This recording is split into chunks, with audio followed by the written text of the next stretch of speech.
So it's the middle of the quarter, smack dab August 15th, in a very crazy, interesting year. And as always, August 15th is also the Independence Day for India, and today happens to mark the 75th year of independence. So I've got my Indian garb on to celebrate my roots and freedom in a land that I love. And for the first time, as you can see here, we're going to do a pulse check on the broad market, not only on the S&P 500, which relates to my baby, the E-mini S&P, but also, for the first time ever, I'm going to do live analysis of the Nifty chart right here, right now. So before we dive in, important reminder that no matter what country's broad market index you're looking at, trading and investing can be extremely risky business. Therefore, it's your responsibility to evaluate any information, opinion, advice, or other content contained in this video. So first, we're going to start with the S&P 500, and then we'll move to the Nifty. Now let's start with the monthly chart of the SPY. The SPY is the ETF that tracks the S&P 500. And you can see here that I have plotted candlesticks. Now, I often talk about candlesticks, presuming that you, the viewer here, actually know candlestick trading and know the different types of charts out there. And if this is something that is newer for you and you would like to kind of go deeper in candlesticks, then be sure to stay tuned for notifications if you're in my tribe. And if you haven't joined my tribe, then use the link here in the video to join my tribe, because I'm going to be doing some candlesticks chart trading training this week. All right, now let's move forward here. On this monthly chart, right, you can see that the current month, August, has a nice green body building, which means that the current price at which the month is trading is currently higher than where it opened. Now, last month was also a bullish bar, but it was a specific type of candlestick, and I talk about this relationship between candles and their sizes in my GAN candlestick trading system. Now, altogether, this is a good sign for the broad market, and you can see, as per my recent updates, we have been trading higher. We're also seeing that the RSI power zones on the monthly chart are supporting this action with a rise up for the bull support power zone. Now, moving to the weekly chart, you can see that we have retraced over 50% of the fall from the January 7th decline. And that is pretty significant that we came to that price level last week and just busted up through it. That's a good sign. So I suspect this means that there's more upside ahead for the S&P.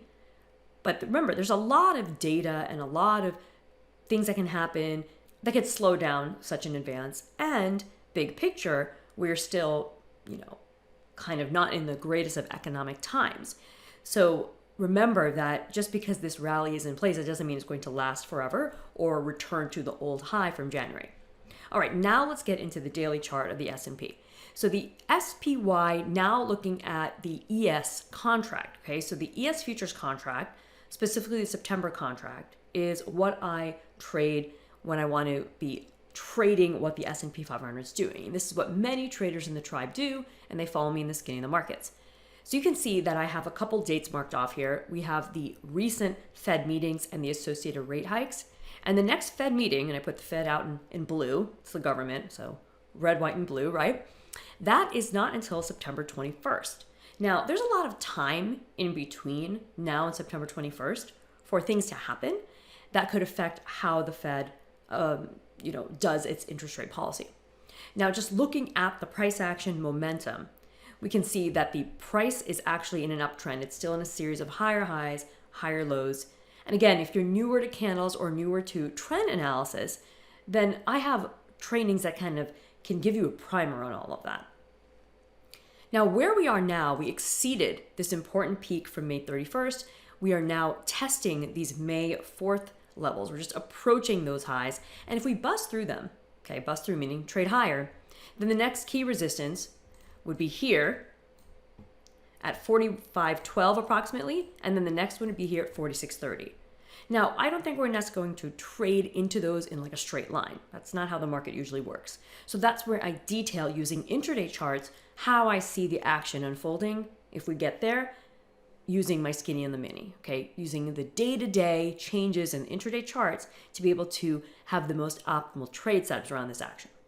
So, mid-quarter check-in right now, it's looking good. It doesn't mean we can't turn around between now and the end of September. It just means that right now, the path is up and to the right. And again, in my shorter-term reports, like the skinny and the mini, I'll give more insight into what I see happening day-to-day. Now, special for my fellow Indian Americans, for Indians back in the motherland, and for Indians around the world, I'm going to get into the Nifty 50. So I just looked at this today, and TradeStation does plot the First Trust India Nifty 50. So this is a index of 50 stocks that are some of the biggest companies in India. And just like in the US, we look at the S&P 500, which is 500 stocks. The Nifty 50 looks at 50 stocks.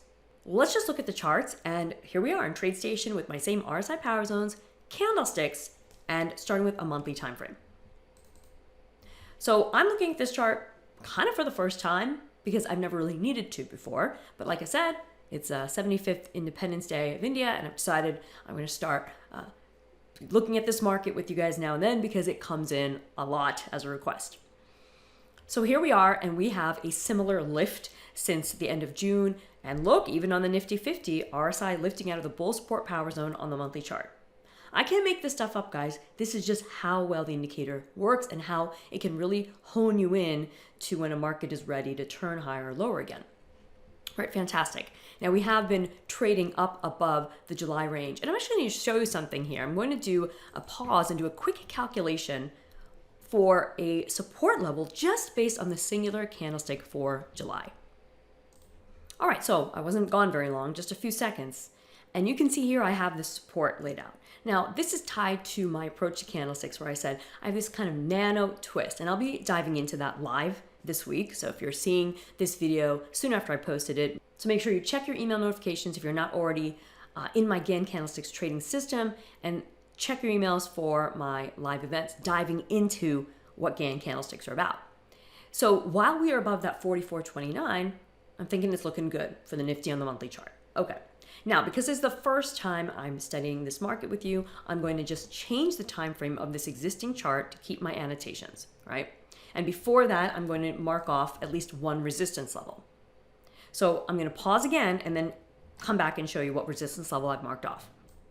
All right, here again, I have derived this 46.58 resistance just based off my Gann Candlesticks approach. And so now you can see close to where we are in the action, what's ahead for resistance, what's nearby for support. All right, now we're going to go ahead and change this to a weekly time frame. So all I did was change the time frame of the chart. So now each candle is representing an entire week of price action, but not an entire month. And you can see that similar to the S&P 500, it's been steady up and to the right since June. And here we have the RSI power zones on the weekly chart, kind of in that neutral territory, grazing the bear resistance power zone, but price is still forming higher weekly lows. So now that I've come into the weekly chart, I see even more nuance of support and resistance. And now I'm going to just use the actual most recent price action. So last week's low, okay, that is an important support, 44.80. So I'm going to kind of zoom in to our action now. And then for resistance is 46.22. So the high from the week ending May 5th. So do you see, guys, how I just kind of came in and pulled out two more resistance and support levels and kind of created a more narrow range to navigate, okay, with the monthly ones that are on the outside still relevant? All right, awesome. So from here, let's head up to, or down to, I should say, the daily time frame. So I'm just going to change this chart to a daily time frame. Now, because of the data and the way it plots here in TradeStation, you're seeing lots of thin bars, lots of gappy bars. Again, this is my first attempt to do any sort of Nifty analysis. If you have any comments that you want to share on the best way to plot Nifty in TradeStation, feel free to let me know in the comments. But right now, I'm going to work with what I've got here because even though these are gappy, funny looking bars, we can still analyze them. So I can still see that right here was a price low, okay? And that is still a significant level. Back here, the one that I marked on the weekly, the resistance, is a price high. So it's looking good. And on top of that, on the daily chart, the RSI power zones, while they're currently in the bear resistance power zone, notice that the RSI power zones are continuing a trek higher. So just because they're in the bear resistance zone doesn't mean that show's over to the upside. They can go higher, come back, and then still keep going up towards the bull resistance power zone. So that's what I'm seeing here. And now I'm going to add in a couple more levels. So looking at where we are very short term, okay, beyond that monthly resistance at 46.58, the next shorter term resistance would be 47.10, and that's a price high here from April 21st. And here on the support view, this bar right here, the April 11th low, so last Thursday's low, is important to maintain the short-term upside structure. So overall, Nifty kind of following the path of the S&P right now, looking good. And in terms of the nearby support and resistance, I hope you can see how if you use multi-time frame analysis, you can pull from a monthly and a weekly and a daily and get value from every one of those time frames, and then go in and structure your trades around that. All right. Awesome. Well, I hope you enjoyed my first foray into India, into Nifty land from a market's point of view. And both markets, the Nifty here, and like I said, the S&P that we landed on our daily chart with, are looking good in the short term. For the S&P guys, remember that the next FOMC meeting is September 21st. And there's also a lot of important data points ahead of that. And so what I'm probably going to do is make a focus of teaching you guys more about the importance of these economic indicators and how they relate to your trading. Because whether you're trading the S&P or any other US market or trading around the world, what goes on in the economy of the US is still extremely important and has a domino effect to other parts of the planet. So we want to make sure that no matter what you trade, right? Indian markets, US markets, or any other countries or regions, you want to make sure that you're staying attuned to what the broad market in the US is doing. Awesome. Well, again, happy Independence Day to all my fellow Indian Americans, Indians back in India and everywhere around the world. I'm very proud of my heritage and culture, and I will probably be sharing more of it with you. I'll be visiting with family soon and probably giving you a little more inside scoop into Hema, the gal, not just Hema, the trader and analyst and teacher. And for everyone here, this is an important lesson that whether I present this to you or not, you should be doing a mid-quarter checkup, because a quarter is a long time. 3 months can be significant, and finding that smack dab in the middle date, right? The 15th of the second month of the quarter is always a great time to check in on your markets and make sure that you know what the big picture is doing for trend, which is price, for momentum, and for timing as well. All right. Remember to subscribe, like, comment down below, especially today with this video, because I would like to know what you think of my Nifty commentary here and share any insights. And join my tribe if you haven't already, and I'll catch you on the inside. You can sign up with the link to join my tribe and get my hot, timely, actionable updates as soon as I publish right to your inbox.